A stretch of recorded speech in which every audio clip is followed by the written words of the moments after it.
Good morning students. आज हम 11th class की गणित में द्विघातीय समीकरण पढ़ेंगे। द्विघातीय समीकरण ax square plus bx plus c is equal to 0। द्विघाती समीकरण तो इसके दो मूल होंगे।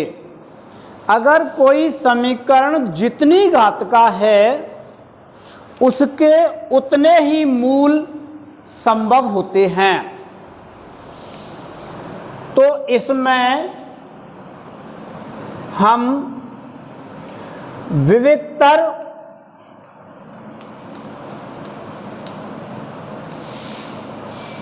डिस्क्रिमिनेंट d वो बराबर होता है b स्क्वायर माइनस 4ac।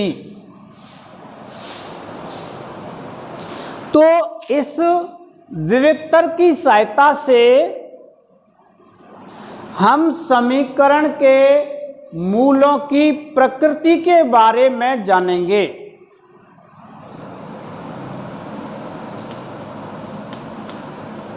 मूलों की प्रकृति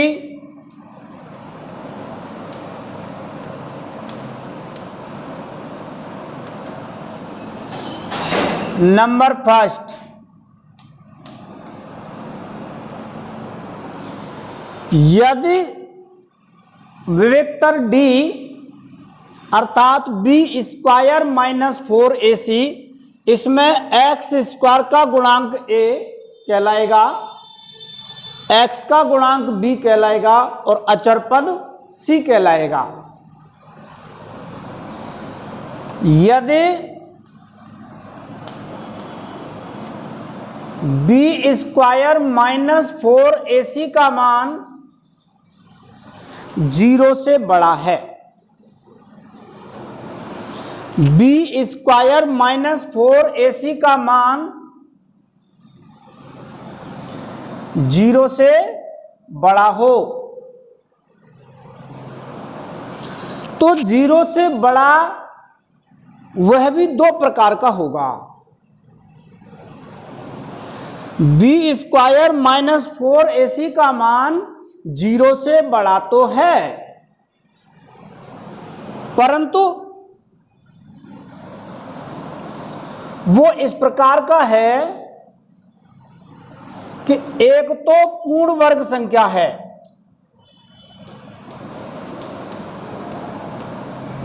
पूर्ण वर्ग संख्या यानी b स्क्वायर माइनस 4ac का मान ऐसा है कि जिसका वर्गमूल पूरा पूरा प्राप्त होता है, तो उसके मूल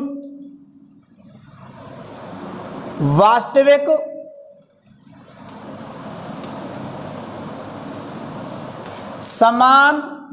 असमान और प्रमेय होंगे।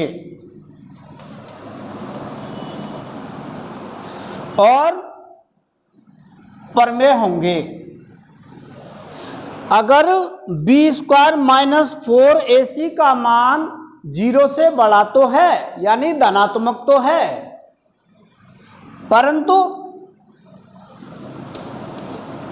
वह पूर्ण वर्ग संख्या नहीं है, वह पूर्ण वर्ग संख्या नहीं है। तो इसके मूल वास्तविक असमान और अप्रमेय होंगे। असमान और अप्रमेय होंगे। तो b स्क्वायर माइनस 4ac का मान वास्तविक और असमान तो होते ही हैं, वास्तविक और असमान तो होते ही हैं। अगर वो संख्या पूर्ण वर्ग है तो परमेय कहलाएंगे, अगर वह संख्या पूर्ण वर्ग नहीं है तो वो अपरमेय कहलाएंगे। नंबर सेकंड, यदि बी स्क्वायर माइनस 4ac का मान ठीक 0 के बराबर है तो इसके मूल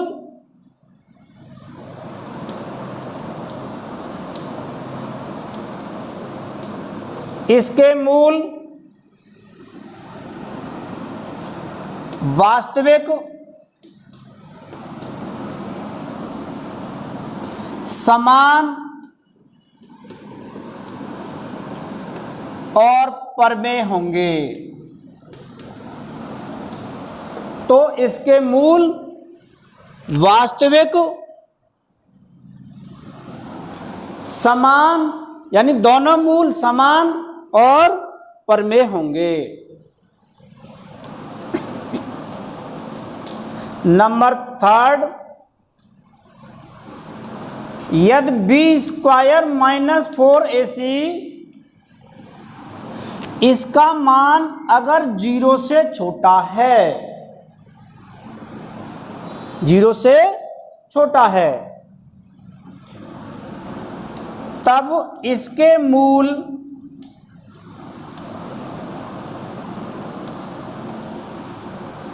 काल्पनिक या अधिकल्पित होंगे। तब इसके मूल काल्पनिक या अधिकल्पित होंगे।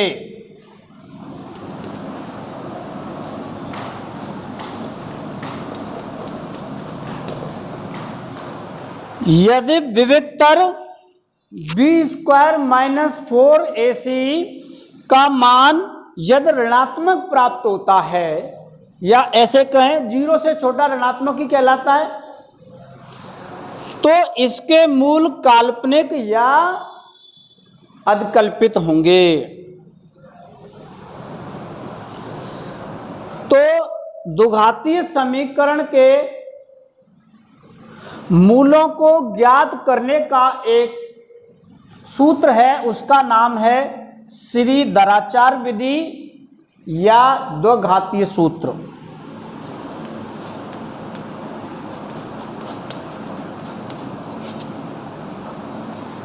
श्रीधराचार्य विधि या द्विघातीय सूत्र।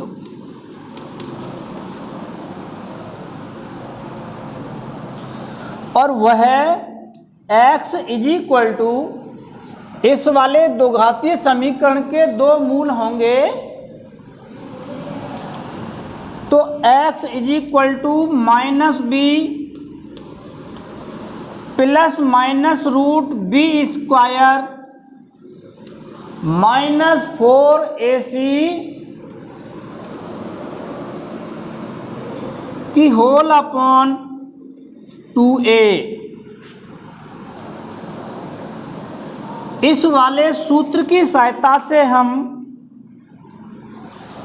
द्विघातीय सूत्र के मूल ज्ञात कर लेते हैं। तो इसके जो दो मूल प्राप्त होते हैं, उन मूलों का नाम सामान्यतः अल्फा, पहला मूल अल्फा तथा दूसरा मूल बीटा नाम रखते हैं। तो अब हम इस द्विघातीय सूत्र की सहायता से मूल ज्ञात करेंगे। द्विघातीय सूत्र की सहायता से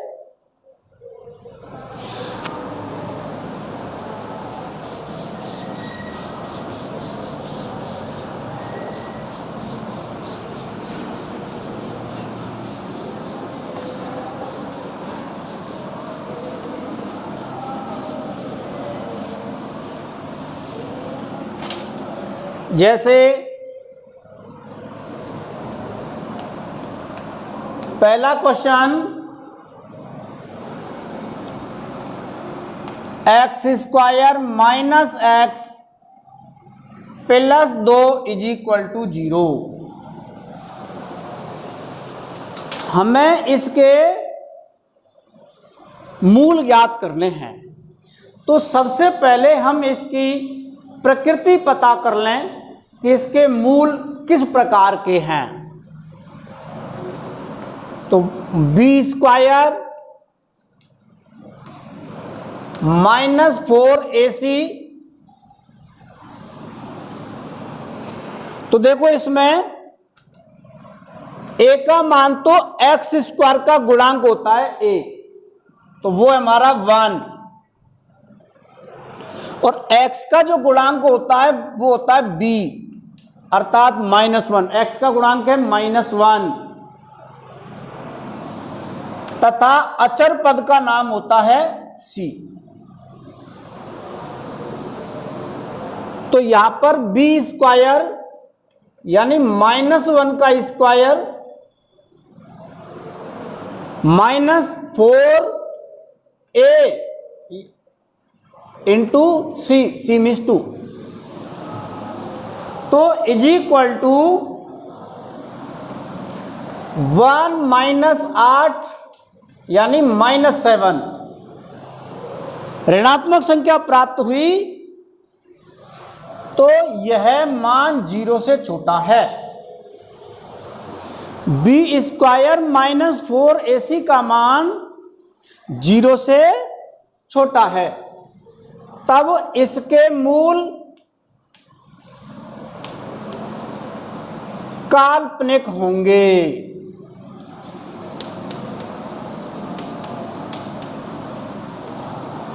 इसके मूल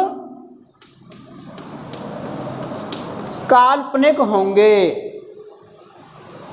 तो एक बात याद रखें, काल्पनिक मूल हमेशा संयुग्मी होते हैं।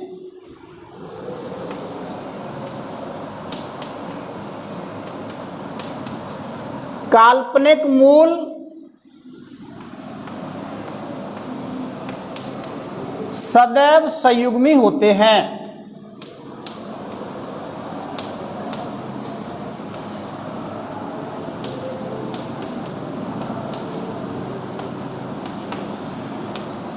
काल्पनिक मूल सदैव संयुग्मी होते हैं, ये बात याद रखें।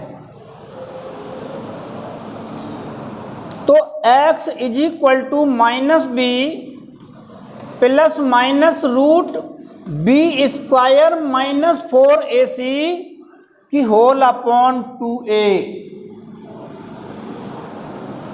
इसकी सहायता से इसके मूल प्राप्त करेंगे। इसका नाम है श्रीधराचार्य विधि या द्विघातीय सूत्र।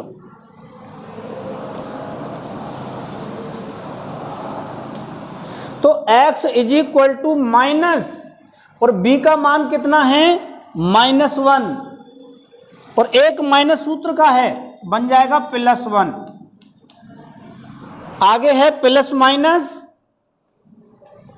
रूट -1 का होल स्क्वायर -4a इंटू सी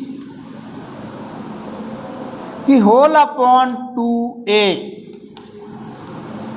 अर्थात x इज इक्वल टू 1, ये प्लस माइनस देखो -1 का स्क्वायर 1 और 4 इंटू 2 8, 1 में से 8 घटा दें तो बचेगा -7 की होल अपॉन 2। तो is equal to 1 plus minus. अब ये जो √7 है ऋणात्मक संख्याओं का वर्गमूल काल्पनिक होता है, सम्य संख्या के रूप में होता है, आयोटा के रूप में होता है। तो इसे हम लिखेंगे 7 इंटू -1 की whole upon 2 is equal to 1 plus minus. अब देखो इन दोनों को अलग अलग कर दें तो √7 और इसको अलग करेंगे तो बन जाएगा √-1 और √-1 को हम आयोटा कहते हैं, आयोटा कहते हैं। तो अब हम इन दोनों मूलों को, दो मूल हैं प्लस माइनस में, देखो यहां इन दोनों को अलग अलग कर लेते हैं। तो अलग अलग कर लें तो एक तो x बराबर होगा 1 प्लस √7 आयोटा अपॉन 2, एक तो ये बन गया, तथा x is equal to 1 minus √7 iota upon 2, दूसरा मूल्य हो गया। अब आप देखो इस वाली संख्या की संयुग्मी संख्या ये है, कंजुगेट है कि नहीं।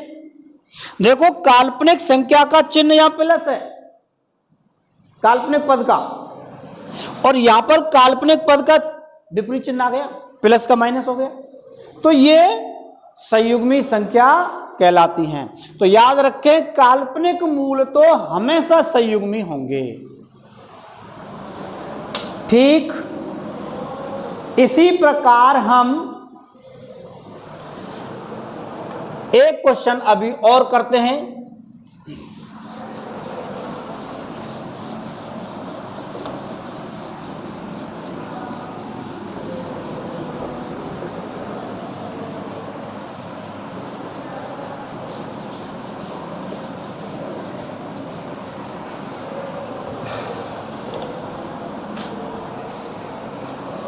Question number 2, x² plus 3x plus 9 is equal to 0। तो इसमें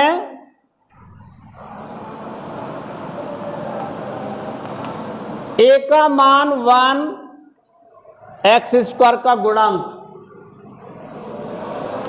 b का मान 3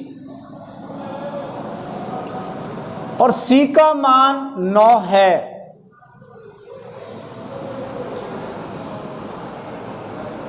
तब द्विघातीय सूत्र से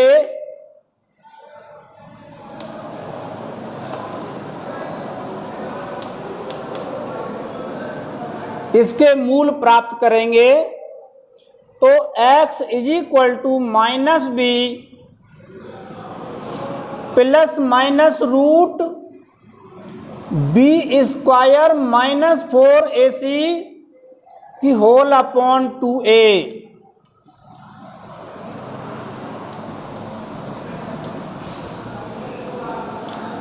तो x is equal to minus और b का मान कितना है 3 प्लस माइनस √b² यानी 3 का square minus 4a, a means 1, c means 9 की होल अपॉन 2a। तब x is equal to -3 plus minus √3 का स्क्वायर तो 9 और माइनस ये बन जाएगा हमारा 36 की होल अपॉन 2।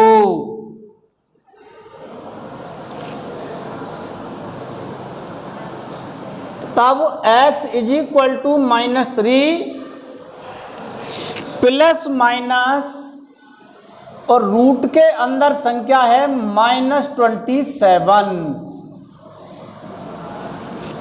9 में से 36 घटा दिए तो ये बराबर बन जाएगा -3 प्लस माइनस 37 के गुणनखंड देखिए 9 गुणा 3 और -1 की होल अपॉन 2, तब x is equal to -3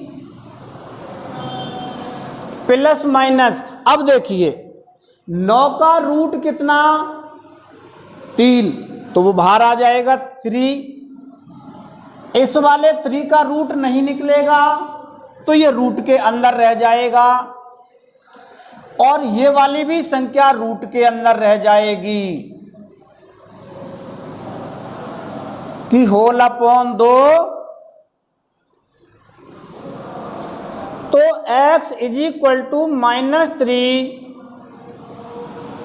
plus -3√3, और इसको कहते हैं आयोटा की होल अपॉन 2।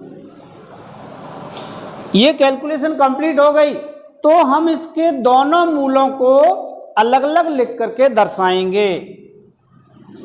तो पहला मूल x is equal to -3 plus 3√3 iota upon 2, ये तो फर्स्ट मूल हो गया, तथा x इज इक्वल टू